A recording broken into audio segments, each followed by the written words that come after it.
universidade, e muito menos educação libertária. Porque nos bancos da universidade, da Faculdade de Pedagogia, eu sei, não se fala sobre anarquismo. E quando se fala, fala bem mal. Então foi no grupo de estudos da Biblioteca Terra Livre que eu pude ter contato com textos, autores da educação libertária. A gente tem dois grupos, anarquismo, educação, geografia e anarquismo.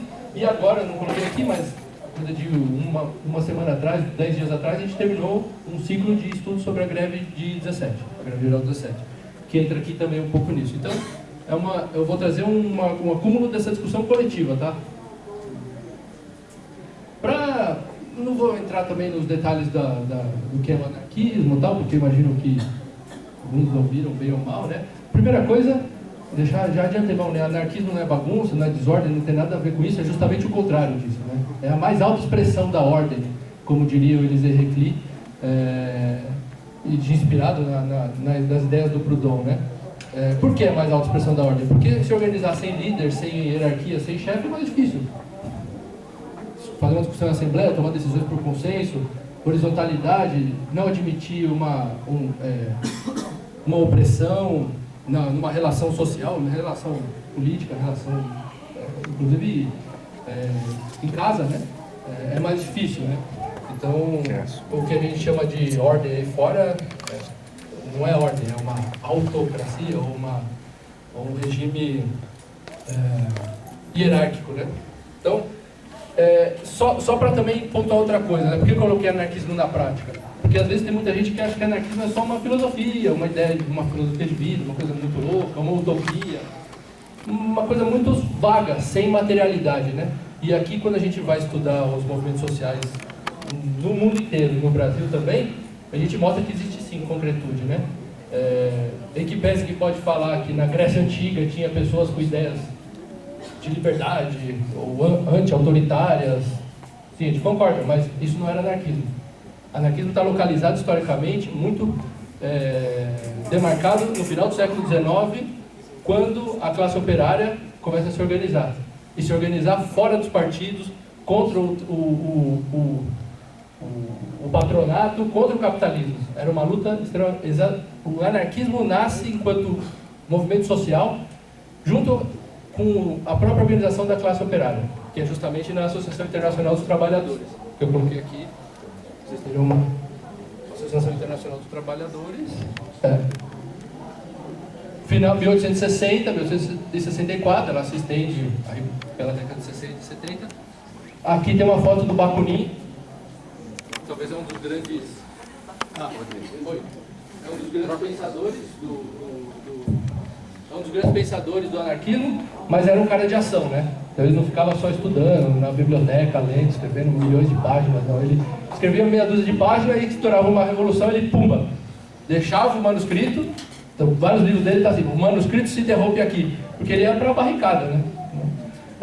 E aí ele estava na Internacional. O Proudhon filosofou, ele também era um cara, era um tipógrafo, né? Não era era um operário, mas escreveu muito sobre o movimento operário, sobre o anarquismo, inclusive. Foi o primeiro a se auto-intitular anarquismo. Mas a gente não pode dizer que o Proudhon fundou o anarquismo, né? Ele colocou algumas das ideias principais, assim como outros pensadores, William Godwin. Mas o anarquismo surge não da cabeça de intelectuais. Por isso que a gente não tem no anarquismo uma coisa que chama, sei lá, bakuninismo, kropotkinismo. O movimento não é dado por nome das pessoas, mas sim é um movimento social, porque ele surge da classe trabalhadora dentro da AIT. Quais são os valores desse? E aí vinculado ao sindicalismo, que também correspondem aos princípios do anarquismo. A solidariedade operária, que nada mais é que o apoio mútuo. Ajuda mútua, que bem escreveu e bem sistematizou o próprio Kropotkin no livro O Apoio Mútuo. Ação direta. Ação direta é não ter representantes, né? Não ter um partido, não ter uma burocracia sindical. É você atuar diretamente na luta de uma maneira horizontal, a partir dos interesses da classe ou daquele grupo político, daquele ator social. E a autogestão operária, a auto-organização. A autogestão entre vários aspectos, e aí eu vou detalhar um pouco mais quando a gente falar na educação. E aí, porque a educação anarquista é uma forma de realização prática do anarquismo também. E é isso para falar, bom, tá, foi nos sindicatos ali no final do século XIX, começo do século XX em outros países, mas também tem outras experiências históricas aqui, que eu também não vou entrar, porque senão daria uma palestra, um debate, um seminário só sobre cada uma dessas atividades, dessas revoluções. Foi a Comuna de Paris, que é fruto direto da organização dos trabalhadores, primeira vez que se auto-organiza uma cidade, né, uma revolução sem Estado. A Ucrânia, que é o movimento maquinovista dentro da Revolução Russa, então a gente comemora 100 anos da Revolução Russa, mas na perspectiva anarquista a gente tem que ter os olhos voltados para a Ucrânia, né, que era o foco de resistência libertário contra inclusive o terror vermelho, né, que assassinou vários anarquistas lá. E a Espanha de 1936, que é a Revolução Espanhola também. Isso ano passado acho que também a gente fez eventos comemorativos. Isso só para... Claro, não dá para aprofundar muito o anarquismo. No debate a gente pode ir um pouquinho mais a fundo, né? E aí, entendendo como parte do anarquismo na prática, a greve geral. E aí eu estou pegando especificamente a greve geral 17. O que é a greve geral na perspectiva anarquista? Porque uma greve pode ser uma coisa bem reformista, né? Uma coisa bem, como a gente sentiu, né? Algumas greves gerais aí, até recentes, né? Que para tudo, mas o capital não... Enfim, eu devo também debater isso, né? Ontem e hoje e tal. Mas em termos políticos, a greve geral não é uma greve economicista ou uma greve que tem só uma reivindicação, uma pauta econômica por melhores salários. Como foi falado aqui, o sindicalismo de resultados, né? Não é essa a perspectiva. É uma perspectiva de você fazer uma greve, tornar ela generalizada em diferentes categorias, passar para um âmbito que pode caminhar para uma insurreição. Por isso que a ideia, a perspectiva libertária é a greve geral insurrecional, ou seja, tomar bonde, expulsar os patrões da cidade. Foi o que aconteceu na greve 17. O patronato fugiu. O prefeito, o governador fugiram de São Paulo. E a cidade ficou na mão dos trabalhadores durante 7 dias, durante uma semana. Então, essa perspectiva insurrecional de que você pode tomar os meios de produção, tomar a própria organização da cidade, retomar o espaço da cidade, né? Porque a segregação espacial, a segregação centro-periferia já estava dado aqui, né? Os operários moravam na periferia, que era o Brás, a Moca, em São Paulo. Eu acho que aqui deve aparecer também os bairros ricos e os bairros operários, a segregação espacial. Então, retomar isso, né? E a greve geral insurrecional tem 2 caminhos aí, né? Uma que ela pode não atingir seus objetivos revolucionários, como acho que o Adalberto colocou, né? Não atingir sua perspectiva revolucionária. Aí ela vai servir para o que o Malatesta, um outro militante, né, anarquista italiano, dizia, para a ginástica revolucionária. Ou seja, você faz um exercício, se prepara para algo mais. E aí você pode ter um ganho imediato. Pode ser ganho salarial, sim, mas no caso da greve 17, a análise dos anarquistas no jornal A Plebe, é que o maior ganho foi a liberdade de organização e de associação dos trabalhadores, que estava veementemente proibida e eram reprimidos.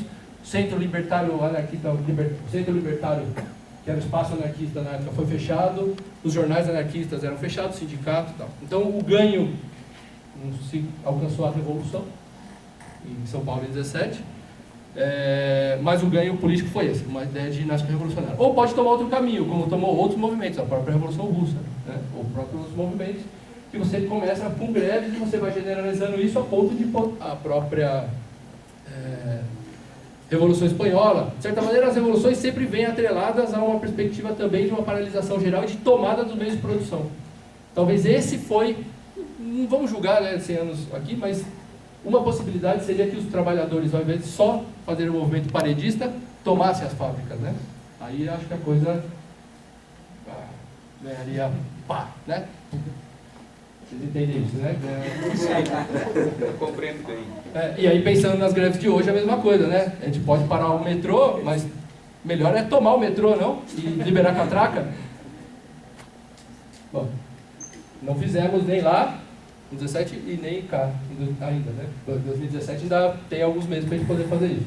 Então, a greve 17, ela tem essa perspectiva dentro do imaginário, inclusive político aqui do Brasil, é a greve anarquista, uma greve anarquista. Por quê? Não tinha partido. Não tinha, para o próprio contexto, né? Não tinha nenhum partido de esquerda forte, relevante em São Paulo que pudesse dar direção, né? Os operários mesmos não queriam ter direção. Então, a perspectiva libertária era muito difundida. Por que a gente diz que a greve era anarquista? Porque ela foi organizada pelas ligas operárias nos bairros. Então, aí depois surgiu a Liga Operária aqui de Sorocaba, né? Foi talvez uma das maiores estratégias era descentralizar a organização operária e vincular com uma localidade. Coisa que hoje a gente fala que os movimentos devem fazer, né? Ter uma pauta política ou pauta específica da sua perspectiva, sei lá, não só política, mas também enquanto ator social, e um enraizamento no bairro, ou na região, ou no local onde você vive. Em 1917, os anarquistas fizeram isso, jogaram para os bairros a organização operária, e não centralizada no sindicato. E aí, as pautas das ligas operárias por bairro, que eram formadas pelos trabalhadores de cada fábrica ali daquela região, constituíram o que foi a pauta que se apresenta para o Estado e para os empresários na época. E aí se constituiu uma coisa que chamava Comitê de Defesa Proletária, que era uma instituição que foi criada com data de validade. Ou seja, é aquela perspectiva de que não é um representante, ele é um delegado. É a perspectiva da delegação. As ligas operárias decidem, fazem uma assembleia. As assembleias em São Paulo, durante a greve, tinham 5 mil, 3 mil trabalhadores na Lapa, 5 mil no Brás. Assim, não devia ser fácil também, né, fazer uma assembleia com 5 mil pessoas. Falando no Gogó. Falando no Gogó e numa perspectiva horizontal. Que não é que tem lá o carro de som, o cara, companheiros, não. Vai pra greve, não vai pra greve. Não, era um debate, né, mas... Enfim, e aí o Comitê de Defesa Proletária foi o órgão constituído para aquele momento que ele ia ser destituído. Tanto que ele foi destituído alguns dias depois do fim da greve. Qual foi o ganho, né, depois do Comitê de Defesa Proletária? Foi refundar a FOSP, como já foi dito aqui, a Federação Operária de São Paulo. Foi tão potente a ginástica revolucionária, o exercício foi tão bom, que além de ganhar um certo direito de associação, eles reconstituíram instituições, a federação mais importante. E a COB, que era a Confederação Operária Brasileira, que teve o seu primeiro congresso em 1906, que é onde está dada, desde 1906, é onde está dada as linhas que vão orientar essa greve e todas as greves de perspectiva libertária que teve no Brasil. Não é... Por que é importante falar isso? Porque tem muita gente que acha que a greve, e na academia, né, tem estudos que dizem que a greve geral de 17 foi espontânea. Como assim? Galera, vamos fazer uma greve? Vamos, pumba. Não. Foi muito preparado, assim como qualquer movimento. A Revolução Russa não foi espontânea, a Revolução Espanhola não foi espontânea, nada é espontâneo, né? Espontâneo, não sei. Talvez na física, química, alguém possa explicar o que é uma combustão espontânea, mas na realidade social, nada é espontâneo, né? Se não há uma preparação, não há uma perspectiva de... e não é dirigismo, né? É uma construção de longo prazo. Essa construção começa no Brasil em 1890, quando os primeiros operários, né, os socialistas, os anarquistas chegavam aqui, começavam a se organizar em sociedades beneficentes, depois para sociedades de resistência, que são os sindicatos. E até que em 1906 é possível fazer um congresso, chamava Congresso Brasileiro, Congresso Operário Brasileiro, mas não tinha representação nacional. Mas tinha alguns estados, Rio Grande do Sul, Rio de Janeiro, São Paulo, Bahia, acho que Ceará, no primeiro congresso. No segundo congresso, que foi em 1912, também um pouquinho antes da greve, e reafirmou os princípios do sindicalismo revolucionário, também tinha representação de vários estados. Então, o que se colocou em prática aqui na greve, quando você vai olhar as resoluções do primeiro Congresso Operário de 6 e de 12, casou. Então, foi pensado, foi um processo construído, tinha uma afirmação política clara do que os anarquistas queriam enquanto trabalhadores atuando numa organização operária. E aí, a greve geral foi um exemplo disso, a greve daqui, a greve de Campinas, as greves em 19, E a tentativa de insurreição no Rio de Janeiro em 1918, né, que o ano que vem a gente completa 100 anos, então vamos fazer também um evento, né? A insurreição anarquista em 1918, que aí sim eles viram a experiência de São Paulo, e foi justamente isso. O que deu errado? Faltou tomar o poder, um pouquinho mais de... Não, eles queriam derrubar o poder, né? Tomar. Então eles foram pro Catete, que é o palácio lá lá, derrubar que era a capital federal. Então faltou isso. O que eu quero dizer é que é uma perspectiva, a greve foi preparada, ela não é espontânea. O que teve de espontâneo foi isso aqui. A gente mais ou menos já espera uma repressão, né, quando tem a greve mesmo começou em maio, por aí, de 1917, com as mulheres parando no cotonifício Cresp, que era a indústria têxtil, então a maior parte da força de trabalho era feminina, então foram as mulheres que iniciaram a greve de 17 em maio, só que ela estava localizada, a indústria têxtil, durante um mês ela ficou assim um pouco, um mês e meio, só localizada. Com um conflito na fábrica Mariângela, ali no Brás, na Moca, foi assassinado um camarada anarquista. Então, isso é importante dizer. A polícia, numa repressão a um piquete, em frente à fábrica, assassinou um anarquista de 21 anos, que era membro do Centro Libertário de São Paulo. Esse aqui é o acaso, né, podemos dizer. Se existiu um acaso, é isso. Mataram um anarquista. Aí a greve, aí sim, talvez uma combustão espontânea, ou você jogou mais lenha na fogueira, né? Onde já estava se aquecendo a luta social, construindo por várias... Aí tem as escolas, tem os sindicatos, tem várias instituições, vários movimentos da perspectiva dos anarquistas para construir a greve de 17. E esse é o estopim que possibilita ter um cortejo fúnebre. Ele foi assassinado dia 9 de julho. Dia 10 de julho, teve um cortejo que saiu da casa dele, que era na rua Caetano Pinto, ali no Brás, foi até o cemitério do Araçá. Calcula-se 10 a 15 mil pessoas carregando o caixão. Aqui é o caixão, né? Aqui é a foto da época, o caixão. Aqui é a bandeira, não dá pra ver porque é preto e branco, né? Mas dizem que era a bandeira negra e uma bandeira vermelha. Isso aqui é na 15 de novembro. Então, assim, teve um aspecto espontâneo, foi esse, né? A reação popular também, né? A indignação. E aí a greve se generalizou para várias categorias. Teve até o caso engraçado, né? Como aconteceu aqui em Sorocaba, alguém falou. Tem a fábrica de juta, né? Que era do George Street, que era considerado um empresário... Depois virou uma cadeia, essa fábrica. É isso. Não existe empresário bonzinho, mas podemos dizer que é uma contradição em termos, mas um empresário mais humano, podemos dizer. E ele construiu a primeira vila operária, né? A Vila Maria Zélia, ali do lado da Juta, que depois virou presídio na década de 30 e depois virou a Goodyear, ali na Rua Capivari, em São Paulo. Ele já tinha dado aumento para os trabalhadores, ele dava casa, tinha igreja, tinha um armazenzinho que ele lucrava, né, com o armazém ali da Vila Operária, tudo. Só que os trabalhadores da fábrica de juta falaram, não, a gente vai entrar em greve por solidariedade operária. A gente não quer nada de você não, George Street, a gente não quer nada, a gente não tem pauta.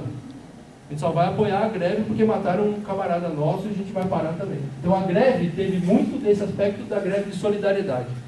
Várias categorias, né? E aí alguém tinha perguntado sobre outras categorias que não só têxteis, não só operários fabris, né, podemos dizer, que são trabalhadores da indústria, né? A maior parte foi da indústria, sim, mas também teve paralisação dos cocheiros, então, que conduziam os bondes, né, que tinham bondes a tração animal ainda na época, né? Isso, pararam. Pedreiros, que eram informais também, né? Pararam também. Então tem várias categorias que falta estudar, né? Especificamente essas. Claro que você tem mais informação sobre os industriais, né? Têxtil, um pouco sapateiros, que eram chapeleiros, que era importante também na época. Tá? Aqui a foto do Martinez, que era membro do grupo Jovens Incansáveis e da gestão do Centro Libertário de São Paulo, que era o espaço anarquista aqui, a polícia fazendo o que a polícia sabe fazer. Porrada. Repressão. E aí a frase que já foi dita aqui, né? Questão social é caso de polícia. Bom, a greve, ok, como exemplo de prática da perspectiva anarquista na sua própria organização. Ela não era hierarquizada, era horizontal. Outra coisa importante sobre a greve. Teve momentos de explosão também, né? Teve um dos problemas que aconteceu era o que a gente chamou de inflação, né? A gente ganha um salário, a inflação aumenta, ou mesmo que a gente tenha aumento de salário, a inflação vai continuar aumentando. Então, a gente ganha um aumento, logo já não vale, o aumento que a gente ganhou não vale mais muita coisa. Passa a valer menos logo, algum tempo depois. Isso acontecia nessa época, era chamada carestia de vida, né? Então, o movimento pela carestia de vida, que inclusive os anarquistas fizeram alguns anos antes, né? E outros movimentos, em 1914, por aí, 1915, se agravou durante a guerra. E aí houve também um problema de desabastecimento, como foi falado aqui, né? Foram 10 minutos ou faltam? Um problema de desabastecimento. E o principal problema era a farinha. Então, o Brasil deixou de importar a farinha da Argentina e os donos de armazéns que tinham farinha estocaram. Foi especulação, né? Os chamados assambarcadores. E aí o povão foi lá e expropriou um armazém desse. Diz nos relatos dos jornais que os operários levaram 600 sacas de farinha. 600 sacas de farinha, a gente não leva 600 sacas de farinha se a gente for aqui no Extra tomar farinha lá, roubar farinha, expropriar a farinha do Extra. 600 sacas. Então foi uma coisa organizada, né? Não é uma coisa assim. Hoje estão indo de helicóptero expropriar a farinha, né? Agora é outra farinha, né? É outra farinha. Mas não conseguiram descobrir quem é o dono. É de helicóptero e não são os operários, né? A gente tá uma outra classe, né? Bom, A Polícia Federal não achou o dono. Exatamente. galera, então vai, adiantando aqui. Como que se expressa isso na educação, né? Então, eu vou pegar, tem vários aspectos, mas em especial é na perspectiva da autogestão. Autogestão pedagógica, a gente até dá para entender, porque várias escolas, inclusive de playboy, assim, escolas de burguês, fazem autogestão pedagógica, aquela coisa meio, criançada, o que vocês querem estudar? Matemática ou português? Vamos fazer um projeto um currículo por projetos, tal. Então, no aspecto pedagógico, até que vai, né? Inclusive, não é uma coisa muito revolucionária hoje em dia. Mas quando você fala de autogestão econômica, aí o bicho pega. Quem paga? Como que é dividido o salário? Por que tem alguém que lava o banheiro dentro da escola, que ganha uma merreca, e o diretor ou o dono da escola que lucra, por exemplo, numa escola privada? Ou numa escola estatal, inclusive, né, que tem diferenças salariais. Quem faz a gestão desse recurso, do dinheiro? É o Estado. Então, nessa perspectiva, os anarquistas também avançavam para a autogestão econômica. Como fazia isso? Fundar suas próprias escolas. Acabou. Só tem um jeito de fazer autogestão. Quando você faz sua própria escola, do movimento operário, não tem como você autogerir uma escola que tem um dono, ou um Estado, que te constrange economicamente e do conteúdo, tudo. Autogestão política, aí é decorrência, né? Quem decide o que vai estudar? Não só na sala de aula, mas quem decide o currículo, quem decide a forma de organização da escola. Por que tem que ter diretor? Na escola anarquista não tem diretor nesse sentido formal.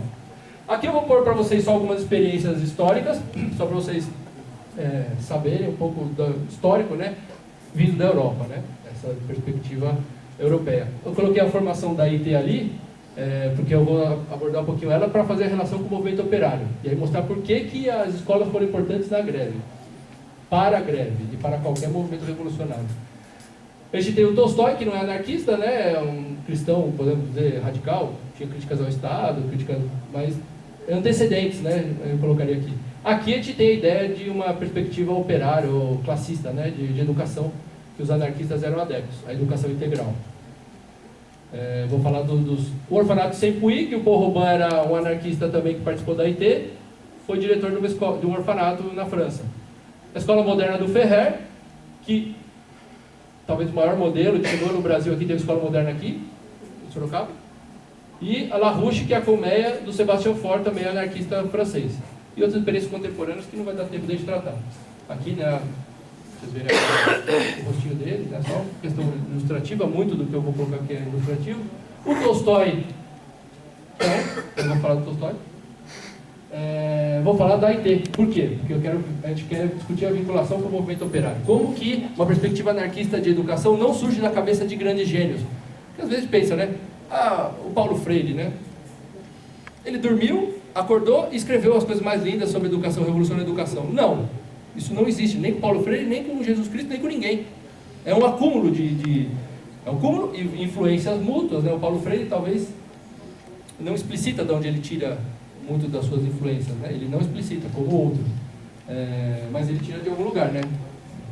Não é uma iluminação divina, não é um dom de Deus. E que pese que ele era um cristão, talvez ele acreditasse nisso. A Associação Internacional dos Trabalhadores, aqui em 1964. Entre diversos pontos, vários pontos que um Congresso Operário tem. Questão de salário, questão da guerra, questão econômica, questão das mulheres, de tudo. Tinha um ponto específico que tinha uma discussão sobre educação. Para vocês verem o nível de importância que tinha a educação na perspectiva da classe trabalhadora. E não é à toa, porque a educação capitalista, a educação feita pelo Estado e pelos ricos, o currículo definido pelos ricos, serve para manter as coisas como estão. Reproduzir as classes, a diferença de classes, reproduzir a exploração. Reproduzir uma escola para pobre, para ser trabalhador manual, e uma escola para rico, para ser presidente, sociólogo. Bom, teve um metalúrgico presidente, mas em geral médicos e tal. Então, uma educação de elite é uma educação para acabar com as classes sociais que os operários anticapitalistas, anarquistas queriam. Tinha que acabar com a escola de classes diferentes. Então tinha que ter uma escola única para todas as classes. E essa escola tinha educação mental, educação corporal, tal como exercício de ginástica e militar. Esse é o primeiro congresso, em 1960 esse aqui na verdade nem era o congresso, foi uma carta de intenção, né? A pauta do primeiro congresso. Opa, desculpa. Educação tecnológica baseada nos princípios científicos, Isso aqui está muito incipiente. Aí vem aqui no Congresso de Genebra, em 66, que foi o primeiro congresso mesmo presencial. Entre vários temas aqui, tem aqui a questão: ideias religiosas, sua influência sobre o movimento social, político e intelectual. Uma das principais ideias da educação operária era acabar com a educação religiosa, acabar com a influência da igreja sobre os trabalhadores. Um adendo específico aqui era: o Congresso declara que ele quer a liberdade de consciência, a separação entre igreja e Estado e da exclusão em todas as escolas de todas as espécies de educação religiosa. Mas claro, impossível, né? Em 67 já tem um ponto específico no Congresso de Lausanne, que foi na Suíça, falando do papel dos homens e mulheres na sociedade, educação da criança, educação integral, liberdade de educação e fonografia. Educação integral é o que eles desenvolvem. Aí tem uma metodologia, uma discussão específica. Em congressos operários, imagine, muitos deles eram analfabetos, discutindo que educação a classe trabalhadora queria. Não eram acadêmicos, eram operários, decidiram num congresso deliberativo da classe trabalhadora. A resolução final de Lausanne foi: eles queriam uma educação científica, profissional e produtiva, e implementação de um plano de educação integral. Educação integral é aquela em que você junta trabalhos manuais e trabalhos intelectuais. Então você vai aprender marcenaria e filosofia, vai aprender música e carpintaria, sapataria, trabalhos manuais e trabalhos intelectuais, para todos, não só trabalhos intelectuais para ricos e trabalhos manuais para pobres, né? A organização de escolas oficinas, eles propunham aqui, então já isso. E aqui, falando que a educação não é gratuita, porque a educação alguém paga, né? E se a gente paga com impostos, a educação tem que ser feita. Eles não dão o direito do Estado fazer educação para eles. Aí vai mostrando um pouco a perspectiva anarquista desse congresso, né? Que não tinham só anarquistas, tinham outras correntes, mas em algumas pautas, alguns pontos, se vê a vitória das teses anarquistas aí. E o Paul Robin foi um dos principais, e o Bakunin foram os principais. Aqui, aí em 68, você vai vendo, de 3 anos, hein? O Congresso chama as diferentes sessões para estabelecer um curso público através de um programa de ensino científico, profissional e produtivo, ou seja, um ensino integral, para remediar, na medida do possível, insuficiência de instrução que os trabalhadores recebem atualmente. Entende-se que a redução das horas de trabalho é considerada uma condição prévia indispensável. Você trabalha menos para estudar. É a grande pauta da jornada de 8 horas. 8 horas de trabalho, 8 horas de descanso, 8 horas de lazer e estudo. Então, a pauta educativa não está desvinculada da pauta econômica histórica da classe trabalhadora. Ela vem junto. E aí, está chamando para os trabalhadores fundarem os seus próprios cursos, tá? Não pedir para o Estado, nem entrar na escola pública, nem pedir para ninguém, para uma ONG, para nada. Esses são os caras aí da banda anarquista, podemos dizer, né? Porque tem outras bandas dentro da AIT que desenvolveram as perspectivas de educação integral. Esses caras realizaram, né? Bom, aqui o Proudhon, o Bakunin e o Kropotkin, que acho que não se apresentaram, são mais conhecidos. E os 3 que eu falei, que fundaram a escola, né? Esses caras, além de teorizarem, foram para a prática, fundaram a escola. Só para ler um pouco o que é educação integral. Pedimos para o povo a educação integral, o ensino total, tão completo como o que leva consigo o poder intelectual do século. Queremos a abolição definitiva e completa das classes, a unificação da sociedade e a igualdade econômica e social de todos os seres da Terra. Ou seja, o Bakunin, respeitando as resoluções da IT, vincula a questão econômica com a questão educacional. A ideia moderna de educação integral nasceu do sentimento profundo de igualdade e do direito de que cada homem tem, quaisquer que sejam as circunstâncias do seu nascimento, de desenvolver de forma mais completa possível todas as faculdades físicas e intelectuais. Isso aqui, ó. Nós não somos seres partidos, somos seres integrais. Por isso precisamos de uma educação física e intelectual, manual e mental, filosófica e prática. Não é possível separar isso. Isso o Porroban. E aí o Kropotkin fala: a divisão da sociedade em trabalhadores, intelectuais e braçais, nós opomos a integração de ambos tipos de atividades. Em vez de educação técnica, que é o que a gente tem hoje, né? Educação técnica, educação profissional, que impõe a manutenção da atual divisão, proclamamos a educação integral. Que passava a pedir algumas experiências para falar das escolas aqui de São Paulo, como que essas ideias da IT chegaram no Brasil. Luiz Michel na Comuna de Paris, Gustave Courbet, um pintor maravilhoso, membro do Comitê de Educação da Comuna de Paris. Então tem bastante coisa. Aí que um pouco é a escola do Porroban, né? Vocês verem aqui são oficinas, né? Oficina de mecânica. Isso é 1880, 1890, por aí. A molecada do lado de fora fazendo exercício físico e ginástico. O Fernand Pelloutier foi o cara fundador, criador, né? Foi um dos idealizadores das bolsas de trabalho e do sindicalismo revolucionário, que depois vira a CGT francesa e que é quem vai influenciar o Congresso Operário em 1906. Então a ideia de bolsa de trabalho vai ser discutida aqui em 1906. A pergunta é: fundamos nossas bolsas de trabalho aqui no Brasil ou não? Decidiram que não. Decidiram que era melhor fundar bibliotecas e centros sociais para adultos e escolas específicas para crianças. E aí inspirada na escola moderna do Ferrer de Barcelona. Aqui a bolsa de trabalho é francesa, né? Ela surgiu na França, é um espaço sindical, digamos, que agrega biblioteca, formação, requalificação, colocação profissional e sociedade de resistência. Digamos que seria o papel que uma central sindical de verdade fizesse, né? Que não fosse só assim, o sindicato da dentista, essas coisas assistenciais, mas que fosse o sindicato de luta e de capacitação concreta da classe trabalhadora. Isso também em 1890, 1901. Aí algumas fotos da Bolsa de Trabalho. A Bolsa de Trabalho existe até hoje na França. Esse prédio gigante está lá. Então só que ela hoje está pelega, né? Como os sindicatos que compõem a Bolsa de Trabalho são pelegos. Então, a Bourse de Trabalho são os prédios. A Madeleine Vernet foi fundadora de um orfanato também. É um pouco polêmica a discussão dela, porque ela achava que o papel da mulher era ser uma mãe educadora. Então, justamente o jornal que ela fazia chamava A Mãe Educadora.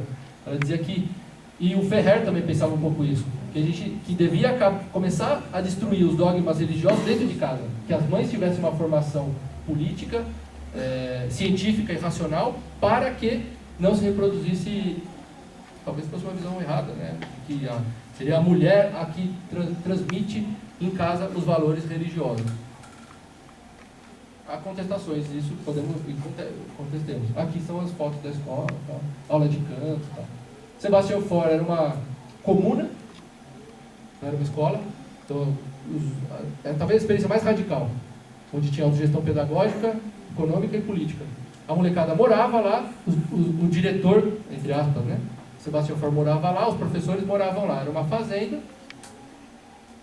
Todo mundo morava lá. Tinha um caixa comum.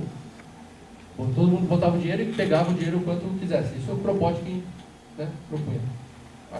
De cada um conforme sua possibilidade, a cada um conforme sua necessidade. Eles implantaram plenamente o anarcocomunismo nessa experiência pedagógica. Tinha oficina, aqui eles dançando, né, fazendo ciranda, aqui as classes. Tinha oficina aqui de costura, aqui é o lugar de comer, acho que eu não tenho foto das oficinas. Tinha oficina de marcenaria, carpintaria, e eles produziam coisas e vendiam para o sindicato. E o dinheiro vinha para a escola, não vinha para uma pessoa. Era um salário, ninguém era assalariado. Era uma comuna, não sei explicar melhor que isso. Autogerida, não? Todo mundo é igual. Tinha assembleia de alunos, junto com professores. Isso que agora, né, está muito moderninho aí na escola democrática, a escola da ponte e tal. 100 anos atrás, né, pessoal? A molecada ao ar livre, estudando, indo para um passeio, era muito comum fazer passeio, então o ensino de geografia era uma coisa importante, fazia viagens longas. Aqui o emprego do tempo, eles tinham uma gráfica, imprimiam seus próprios livros, seus próprios jornais. Pessoal, imagina uma escola assim, hoje. Aqui o livro, né? E o Ferrer, que foi o cara que chegou. O Ferrer foi talvez o que mais influenciou a classe operária e o movimento na América Latina e no Brasil. Aí a data que ele nasceu, a escola funcionou só de 1901 a 1906. Mas ele começou a publicar livros, outros materiais didáticos, difundir, fez um boletim, que isso fez chegar no mundo inteiro. E eu vou contar aquele spoiler, né, do spoiler, como que acaba a série, né? Não, eu já vou contar já, porque a escola funcionou de 1901 a 1906, mas ele foi morto em 1909. Foi fuzilado pelo Estado espanhol por fundar a escola moderna. Então podemos dizer, tem um mártir da educação. O primeiro mártir da educação é o Francisco Ferrer Guardi, que era anarquista. Aqui algumas materiais da escola. Ele também era sindicalista revolucionário, né? Então ele fundou esse jornal, que é a Huelga General, que se chama A Greve Geral. De novo, estratégia anarquista aqui de mobilização da classe trabalhadora. Só para vocês terem uma ideia, esse jornal foi fundado em 1902, em 1907 ele mudou de nome, virou Solidariedade Obreira, em 1910 virou a CNT, Confederação Nacional do Trabalho, que é a confederação, o grande sindicato que fez a Revolução Espanhola em 1936. Então, é desse jornal que se origina a ideia da CNT, né, que surgiu em Barcelona. Você vê o pessoal que colaborava com o jornal do Ferrer, né? Bonafula, que era um camarada, Teresa Claramunt, que era amiga da Belém Sarraga, era amiga, elas atuaram junto, a Belém morou em Barcelona.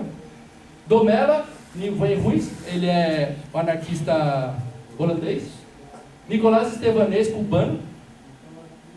Jean Grave, anarquista francês. Soledad Gustavo, também mulher anarquista importantíssima na Espanha. Kropotkin, Anselmo Lourenço, que foi quem levou a IT para a Espanha, a pedido do Bakunin. Malatesta, Charles Malato, também militante anarquista francês. Paraf Raval, matemático francês anarquista. Élisée Reclus, maior geógrafo da face da Terra, do planeta que pisou, né? Geodésia, é o Élisée Reclus. Fermín Salvochea, anarquista também. Sarrisa de Mármol, era anarquista cubano. Federico Urales, pai da Federica Montseny, que foi ministra da Revolução Espanhola.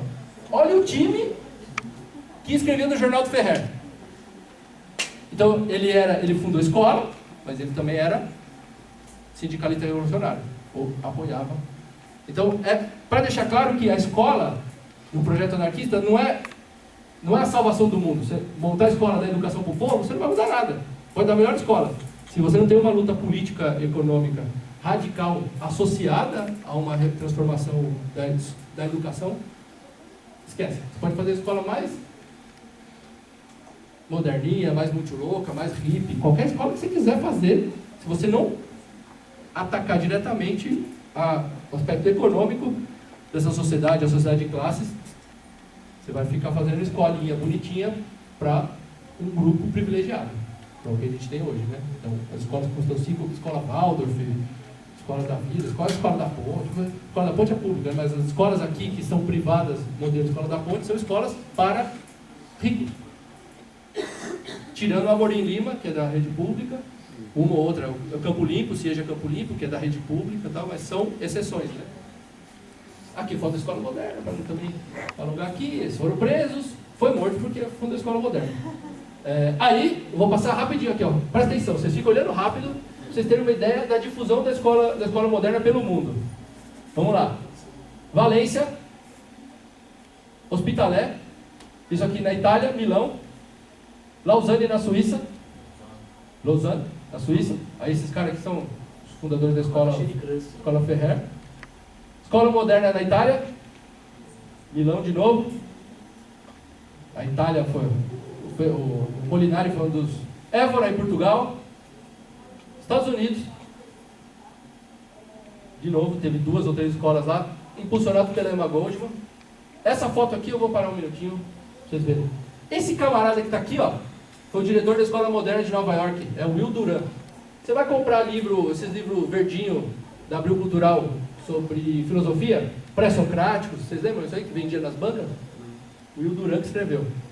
Então, outro camarada que passou pela Escola Moderna de Nova York foi o Man Ray, foi um dos maiores fotógrafos, né? Um dos artistas dadaístas, importantíssimo. Agora, observe essa foto, essa molecada aqui, ó. Essa é a pergunta, né? Estão com passamontanha aqui, sei lá, estão de black bloc, não sei. Essa foto é linda, né? Mas escola moderna em Nova York. Quem fez essa foto foi dadaísta? Não sei, não sei não, acho que ele era criança, né? O Murray era criança aí nessa época. Mas, não sei, podia ser, né? Uma foto meio dadaísta, né?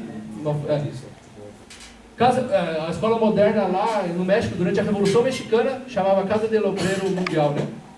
Que era uma espécie de espaço sindical, espaço também social, que tinha em cada pueblo, né? em cada cidadezinha do México.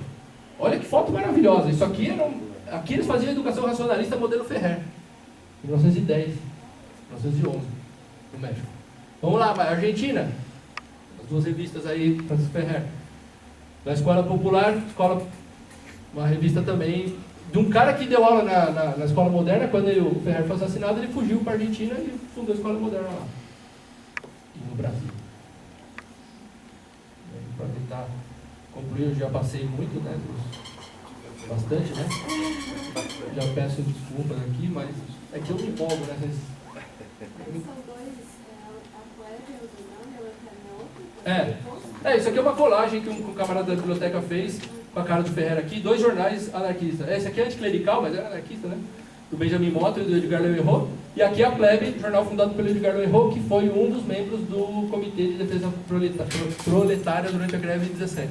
Talvez o camarada mais importante, um militante, podemos dizer, mais importante que a gente tem aqui do Brasil. Não é um líder, nada disso, mas ele é um cara mais importante. Estava desde muito pequeno até a morte.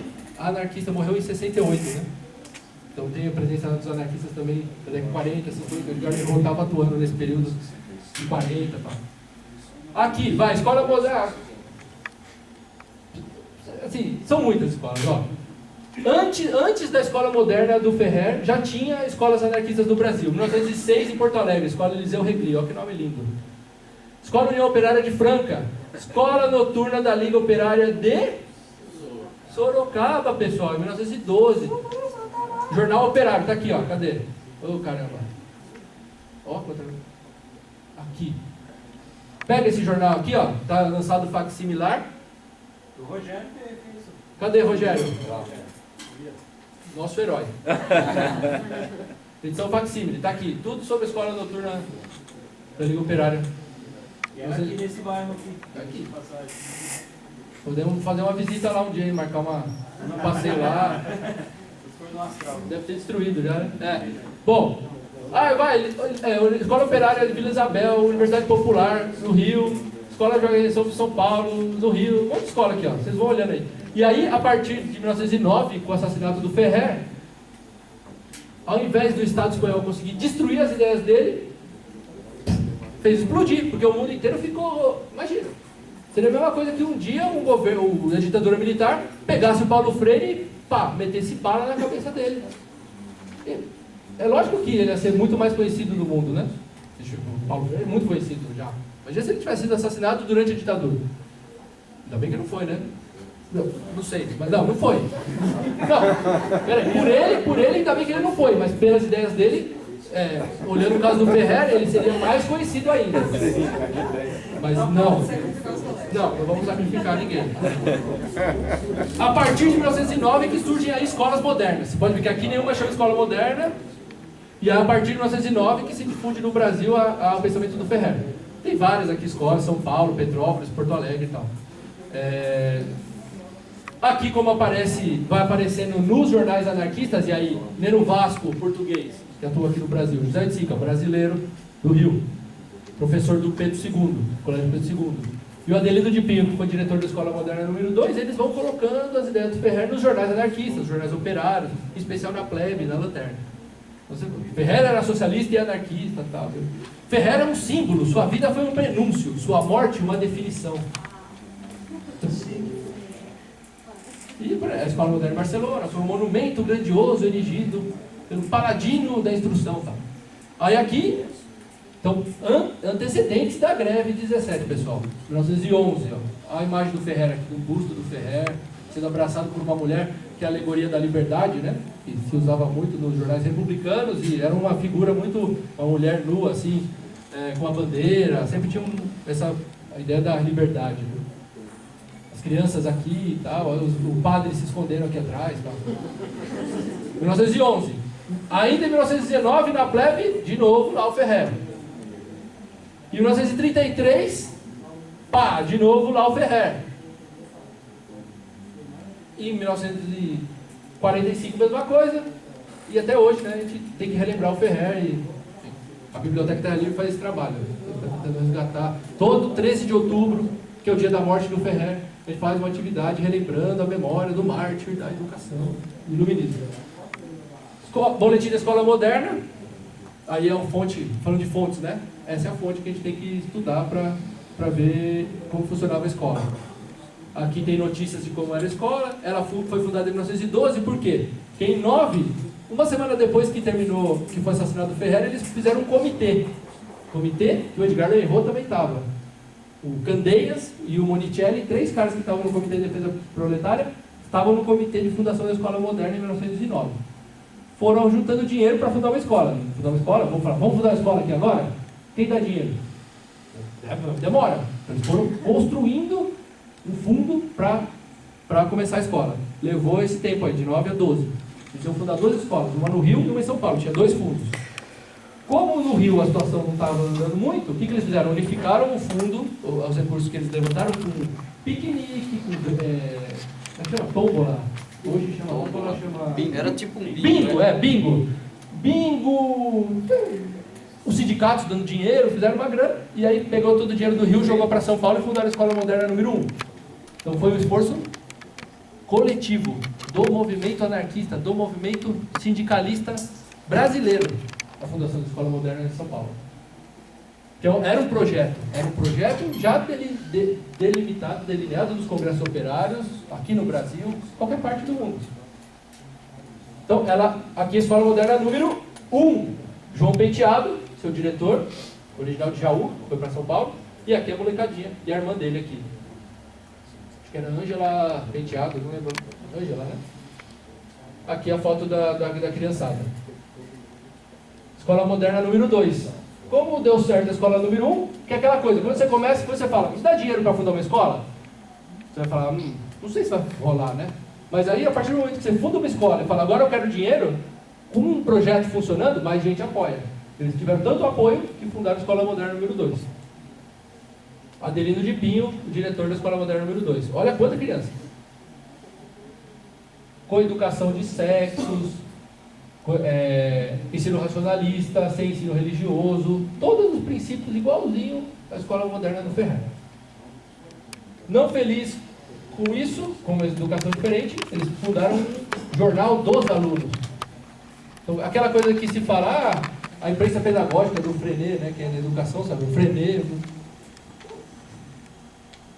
foi bem antes, né? Em 1915 começou o jornal dos alunos. Foi até 1958, é um episódio, depois posso contar, porque a escola não funciona até 1958, mas o jornal sim. A escola foi fechada em 19, na onda da repressão. Durante a greve de 17, a escola nova, então tinha várias escolas lá, eu tenho uma escola nova naquela lista. No dia que morreu, assassinaram o Antônio Martinez, fecharam a escola nova de São Paulo, que era um foco de anarquistas. A escola moderna, não consegui notícias de que ela foi fechada, mas durante a greve, antes e depois, os moleques, as crianças, os meninos e meninas, iam nos festivais operários, iam nas manifestações. O João Penteado fazia conferência. Na Praça da Sé tem um ato lá da greve. Quem discursou? Edgar errou, os sindicalistas e João Penteado, diretor da Escola Moderna número 2. Então, para vocês verem como que a coisa estava extremamente vinculada, né? E era muito comum, uma especificidade, nas escolas anarquistas não se canta hino nacional, né? Nem se reza, nem tem de bandeira e tal. Tem outros símbolos, né? As bandeiras anarquistas e os hinos escritos pelos próprios anarquistas do passado ou por eles mesmos. Então tinha hinos sobre as mulheres, sobre o trabalhador, sobre a pobreza. Então as crianças iam nos festivais operários de apoio à greve cantar. Não tem relato, as crianças fizeram recitar poesia. As crianças participavam ativamente da greve. Então, para vocês entenderem como a educação é um projeto político de fato. Então, hoje você fala, quando tem greve, o que acontece? Fecha a escola, professor e aluno, um de cada lado, né? Às vezes contrários, né? De lados contrários, quando acontece um movimento de greve. Aqui não. Todo mundo junto, E aí, para encerrar aqui mesmo, Escola Moderna de Porto Alegre, que se difundiu pelo Brasil, né? Além daquelas lá, tem, algumas trouxe documentos que... Algumas escolas têm documentos, né? A de Sorocaba é muito difícil mesmo. Imagina se encontrasse uma foto da escola. Tem fotos? Não, né? Seria uma coisa fenomenal. Essa é de Porto Alegre. E aqui são os organizadores da escola de Porto Alegre, né? Para ver também a diversidade, né? Falava que eram todos estrangeiros, né? Aquela coisa, a lei do Adolfo Gordo, que era para expulsão de estrangeiros. Aqui tudo brasileiro. Apesar do Djalma Fetterman, que é alemão, né? Ele era negro. Ele era filho de um alemão, o pai alemão e a mãe, eu não sei a nacionalidade, mas era negra. Malvina Tavares, para falar também que as mulheres, não eram só homens, né? As mulheres estavam, então tinha Isabel Cerruti, tinha Maria Lacerda de Moura, que eram mais teóricas, e tinha mulheres que botavam a mão na massa. Angelina Soares era também professora da escola moderna, e o Zenon de Almeida também, que era brasileiro. Era tão ambicioso o projeto que além, em Porto Alegre, aqui tem aqui a estrutura da escola, mas eles fizeram um croquis do prédio que eles iam construir para a Federação Operária. E lá dentro ia funcionar um Ateneu Operário, que ia chamar, ia funcionar a escola moderna também. Não se concretizou a construção, né? Porque imagina, é um pouco bastante ambicioso, né? Mas para vocês verem o nível de mobilização, né, que tinha, até de construir um edifício específico. Aqui, né? Sou um especialista nisso, tem os camaradas aqui que podem, no debate, acho que aprofundar a questão sobre a escola moderna em Sorocaba. Muito obrigado pela paciência e desculpa a pressa de falar tudo isso para vocês. A ideia foi só dar um panorama mesmo, para a gente poder, no debate, aprofundar o que vocês têm interesse. Tudo bem?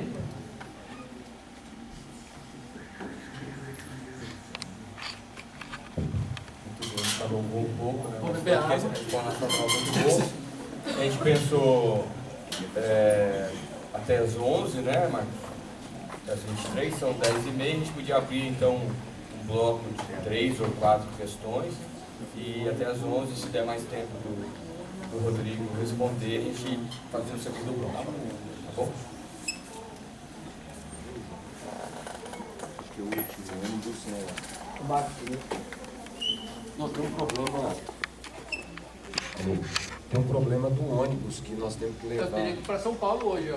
Alguém sabe o último ônibus? É o último ônibus. Então, esse que tem um problema.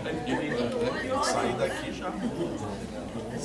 Não, não ônibus da cidade, ônibus para São Paulo. É o ônibus para São Paulo. Chegar até o metrô, né? Se o metrô lá das 8. Não, mas eu consigo, eu desço perto desses Não, lugares. não, digo os horários. Deve ser 11. Pessoal, vamos aí, qualquer coisa. Pá.